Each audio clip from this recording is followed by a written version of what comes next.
Seguidamente, escucharemos a nuestro orador invitado, Germán Orozco, quien desarrollará el tema liderazgo y resiliencia. Hola, ¿qué tal? ¿Cómo andan? Bueno, me presento, mi nombre es Germán Orozco, soy kinesiólogo, tengo mi consultorio, pero también soy entrenador de hockey. Durante toda mi adolescencia y mi juventud jugué al hockey, jugué en el seleccionado de hockey masculino durante casi 11 años. Cuando terminé mi participación como jugador también fui kinesiólogo del seleccionado de hockey masculino y tuve también un paso por el seleccionado femenino.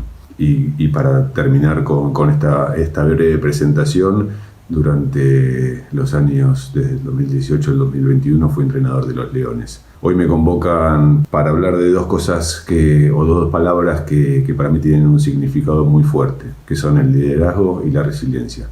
Para mí significan muchas cosas estas dos palabras. Me gusta siempre empezar por las definiciones. Si hablamos de liderazgo, uno empieza a buscar por internet y las definiciones y todo, y encontré una de las que más me gustó, que la palabra de liderazgo define a una influencia que se ejerce sobre las personas y que permite incentivarlas para que trabajen en forma entusiasta, ¿sí?, por un objetivo común.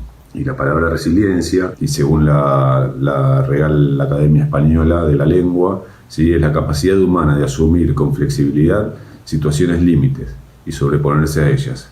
Pero en psicología se añade que es el concepto de resiliencia, que no solo gracias a ella somos capaces de afrontar una crisis o situaciones potencialmente traumáticas, sino también que podemos salir fortalecidos de ella. Si hablamos del líder, ¿sí?, sabemos que tiene un trabajo, que tiene una labor, ¿sí?, que consiste en establecer una meta y conseguir que la mayor parte de las personas deseen y trabajen para alcanzarla. Esa meta o ese objetivo para mí tiene que ser bien claro, tiene que ser alcanzable, ¿sí? No podemos poner objetivos o metas inalcanzables, porque si no, la gente que va a estar trabajando con nosotros, o nuestros seguidores, por llamarlos de cierta forma, no los vamos a poder convencer, y de esta forma va a ser difícil poder alcanzar esos objetivos o esa meta. Sin saberlo, durante gran parte de mi carrera deportiva y con los equipos que fui trabajando y todo, y hoy mismo en el club en donde estoy, fui tomando ese rol de líder, ¿sí? Y estoy convencido que es un elemento fundamental, no solo en el deporte, ¿sí?, sino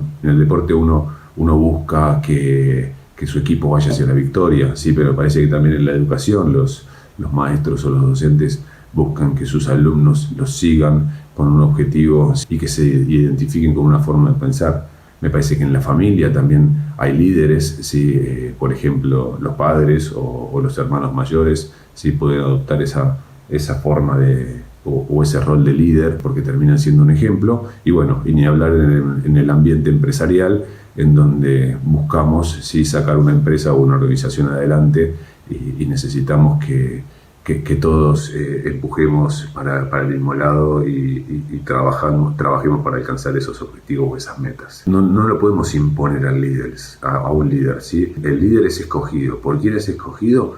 Por los seguidores, que en definitiva ellos son los que siguen viendo las aptitudes y las actitudes de esta persona líder, que escogen ellos mismos para guiarlos, ¿sí? Es muy difícil decir, bueno, vos vas a ser el líder de este grupo o de este equipo o de esta empresa, sino que habitualmente el resto, ¿sí?, de los seguidores son los que terminan identificándolo como tal. Y muchas veces sobre todo pasa en el deporte, que puede haber un capitán en un equipo, pero hay otros líderes también involucrados en ello, y por eso me parece que también está involucrado a los ambientes o a los aspectos que yo les mencionaba anteriormente, como puede ser en la familia, como puede ser en la educación, ¿sí?, o en las empresas, en donde hay líderes que quizás no llevan esa cinta de capitán o no tienen el mayor cargo dentro de la compañía, pero sin embargo el equipo los reconoce como tales, ¿sí?, y es importante también poder identificarlos, o que ellos se identifiquen como líderes en esos momentos. Para hablar bien de las funciones, ¿sí?, el líder tiene que tener mucho compromiso, que seguir unos determinados valores,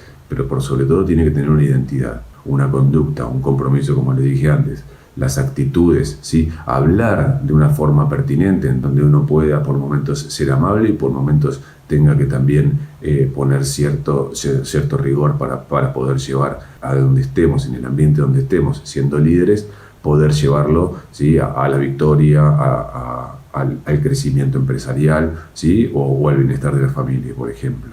Además de todo esto, me parece que es fundamental que tiene que ser auténtico, tiene que saber escuchar, tiene que tener un feedback muy importante con sus seguidores, tiene que tener muy buena empatía, tiene que saber entender, por sobre todo tiene que ser ejemplo, ¿sí? Ejemplo de lo que queremos o a lo que apuntamos. Buscamos también como líderes motivar a nuestros seguidores, ¿sí? Dándoles responsabilidades, que es una buena forma de motivar, en donde el líder no solo busca su propio beneficio, sino que el resto mejore. Y a mí es una de las cosas que más me gusta de los entrenadores que son líderes, llevándolo a mi ambiente, bien al deporte, que el líder, ¿sí? O el entrenador líder busca que su jugador cada vez sea mejor jugador, pero a su vez también tiene que buscar que cada vez sea mejor persona, ¿sí? Y eso nos va a dar una satisfacción enorme siendo líderes de ese grupo. ¿Cómo lo logramos? Sí, buscando certezas, con claridad, con convicción. Y claramente siempre está en todos los aspectos de la vida en donde nos podemos equivocar. Pero lo importante de cuando nos equivocamos, que nos va a pasar muchas veces seguramente, es tener una convicción, es tener esa certeza así y poder igualmente generar una confianza en nuestros seguidores. Ahí terminamos un poquitito con la parte del liderazgo, la parte del líder, ¿sí? Entonces ahora ustedes se estarán preguntando, bueno, buenísimo, nos dio una referencia, unos tips de un buen líder o de una persona que puede llegar a ser líder en un determinado ambiente, pero Germán sí, bueno, fue líder con el seleccionado, pues fue capitán, fue entrenador, entonces eso decían que tenía un cierto liderazgo sobre el resto, pero ¿y qué tiene que ver la palabra resiliencia con él? Dijimos que la resiliencia es la capacidad que tiene una persona para superar circunstancias traumáticas. Se refiere a la capacidad de sobreponerse a momentos críticos y adaptarse luego de experimentar alguna situación inusual o inesperada. También indica volver a la normalidad, ¿sí? Cuando uno empieza en esos términos, lo importante es tratar de volver a la normalidad, ¿sí? Es una aptitud que adoptan algunos individuos que se caracterizan por su postura ante la superación de adversidad y mucho estrés, por ejemplo, ¿sí? Con el fin de pensar en un mejor futuro. Pero bueno, no todas las personas tienen este ADN, esta genética, ¿sí? Para sobreponerse. Creo que todos conocemos y tenemos en nuestros ambientes en donde nos manejamos esas personas que decimos, uy, qué pesimista que es, uy, siempre negativo. Bueno, creo que esas personas quizás no tienen esa habilidad desconocida, que la descubrimos únicamente cuando nos encontramos en medio de esta situación difícil y que logramos superarla gracias a la postura de lucha y de seguir adelante. Que también es una de las formas, como se denomina a un resiliente, ¿sí? que en medio de una situación particular, que es mala para nosotros, ¿sí? O que trata de convertir ese dolor, ¿sí? En una virtud. Y creo que a todos nos ha pasado en algún momento. Puede ser, no sé, por ejemplo, la pérdida de un ser querido, tener una mala situación económica y hasta quedar en bancarrota, ¿sí? O hasta incluso el padecimiento de una enfermedad.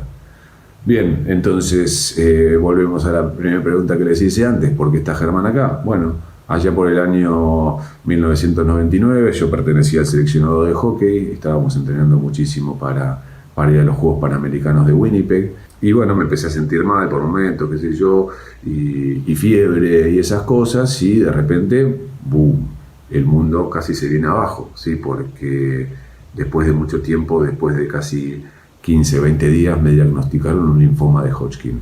Entonces ahí es donde uno se termina dando cuenta con el tiempo de que termina siendo también una persona en donde es resiliente, ¿no? Porque cuando me surgió todo esto de la enfermedad, tenía 22, 23 años, y la primera pregunta que le hice al médico fue si yo iba a poder seguir haciendo deporte y mi vida normalmente.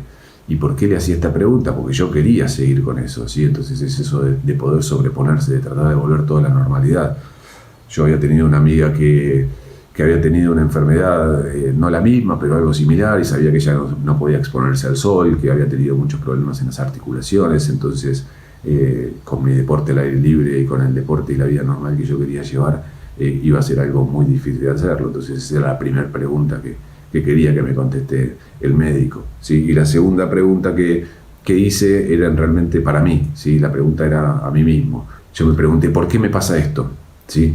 No me pregunté el por qué, sino el para qué me pasa esto. Las respuestas no tardaron mucho en revelarse, y también si me ven acá es porque pude sobreponerme a esa situación. Y para contarles también que que después de un año de haber sido diagnosticado, ¿sí? Y a los 5 meses de haber sido autotrasplantado, porque el tratamiento a mí no me había dado de todo resultado y tuve que llegar a un autotrasplante de médula, estaba participando en los Juegos Olímpicos de Sydney 2000.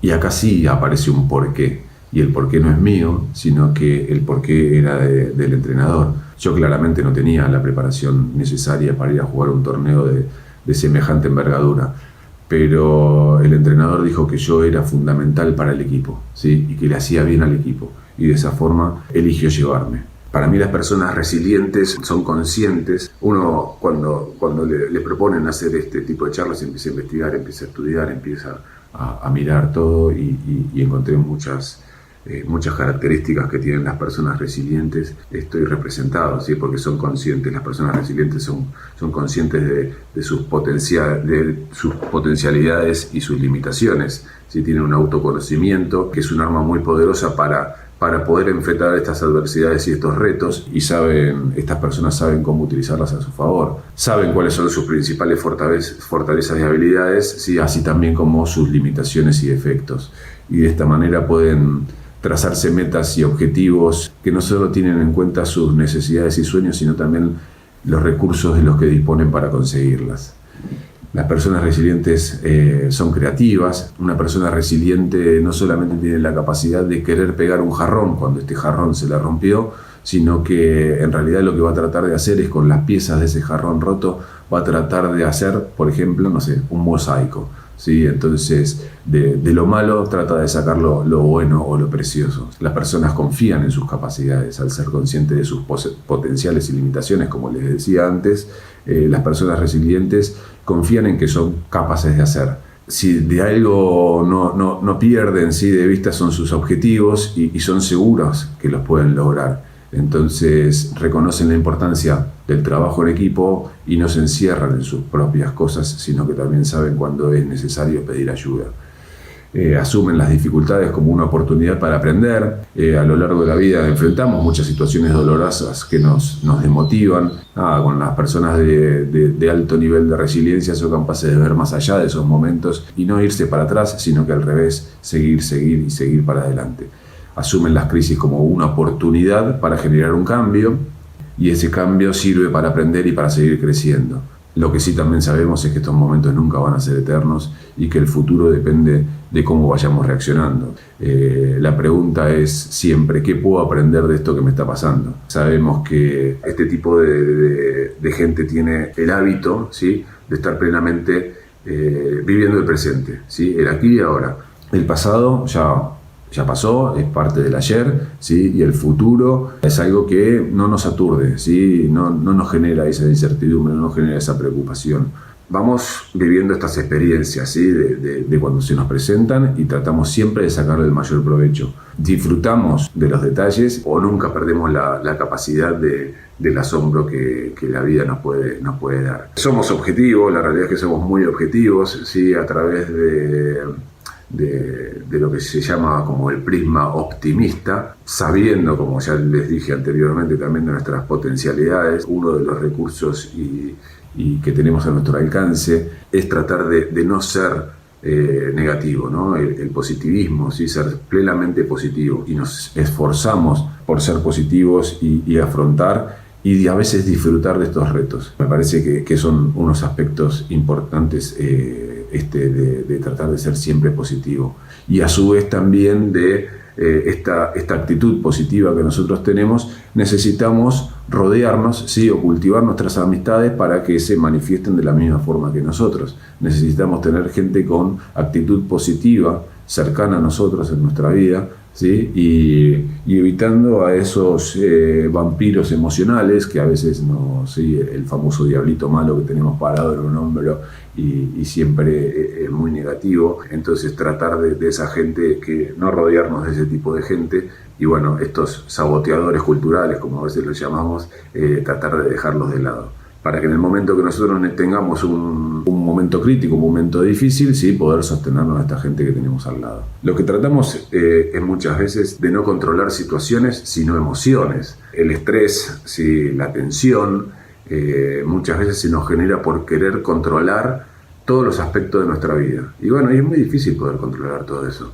Cuando las cosas estas se nos empiezan a escapar de las manos, siempre nos sentimos culpables e inseguros. Si tenemos una capacidad de resiliencia, sabemos que es imposible controlar todas estas situaciones, ¿sí? Y que estas situaciones nos pueden generar esta incertidumbre y nos vamos a sentir incómodos. Entonces nosotros tratamos de centrarnos en cambiar las emociones, ¿sí? Cuando no podemos cambiar la realidad. Somos flexibles ante estos cambios, sí, claramente, por lo que hablábamos recién. Aunque tengamos una imagen o una autoimagen muy clara y sabemos perfectamente lo que queremos lograr, sí, también tenemos esa flexibilidad como para adaptarnos a estos cambios de planes, sí, y cambiar las metas, sí, o los objetivos en el caso de ser necesario. No nos cerramos en estos cambios y siempre estamos dispuestos a valorar estas diferentes alternativas, sin que sea estrictamente aferrarse a un plan inicial y que esa sea la única solución. Somos tenaces, claramente somos tenaces, porque a veces uno confunde, ¿no? Si son flexibles y pueden cambiar, esto no está de acuerdo a que son tenaces, pero bueno, tenemos esa perseverancia y esa capacidad de lucha, ¿sí? Que nos hace diferentes. Muchas veces hay un dicho dentro de los resilientes en donde dice que no luchan contra los molinos de viento, sino que tratan de aprovechar el sentido de la corriente, ¿sí? Y fluyen con ella. En vez de luchar contra el molino de viento, ¿sí? Nos dejamos llevar por eso y podemos sacar provecho de eso. Y siempre manteniéndonos firmes y luchando por lo que nos proponemos también, ¿no? Claramente. Y otra, bueno, que está relacionado con lo anterior, decimos que son personas que afrontan los desafíos o estos pequeños inconvenientes que se nos pueden presentar con humor, ¿sí? Que es una característica esencial, el sentido del humor, ¿sí? Tratar de reírse ante la adversidad, ¿sí? De no quedarse con eso, ¿sí? La risa me parece que es la mejor aliada para ayudarnos a mantenernos optimistas. Y claramente, como les dije también, es importantísimo ese apoyo que necesitamos, ¿no? El apoyo de los que tenemos alrededor, el apoyo social, porque cuando pasamos por estos momentos traumáticos muchas veces a uno mismo se le convierte muy difícil superarlo, entonces es importantísimo aliarse o estar ahí en comunicación con los demás buscando esa ayuda, ¿sí? Hasta incluso siempre pensando también en la ayuda de un buen psicólogo es fundamental. Y como les decía, me parece que todas estas cosas las voy percibiendo con el correr del tiempo y cuando uno va investigando se va dando cuenta de todo eso y me considero hoy por hoy una persona líder y una persona resiliente porque me parece que todas estas cosas que yo les fui nombrando me caracterizan muchísimo. Así que bueno, espero que les haya gustado. Para mí es un poco difícil poder hacer este tipo de videos porque no los tengo enfrente como para ver las caras que van poniendo o no estamos en un salón en donde podemos interactuar un poquitito más, pero bueno, es lo que nos toca hoy por hoy, así que como les decía recién, hay que adaptarse, hay que seguir para adelante y no hay que quedarnos con eso y seguir metiendo estos objetivos bien claros y alcanzables que me parece que es fundamental. Así que si por lo menos se pudieron llevar algo de esta charla, aunque sea algo mínimo, yo ya me siento bien, así que muchas gracias.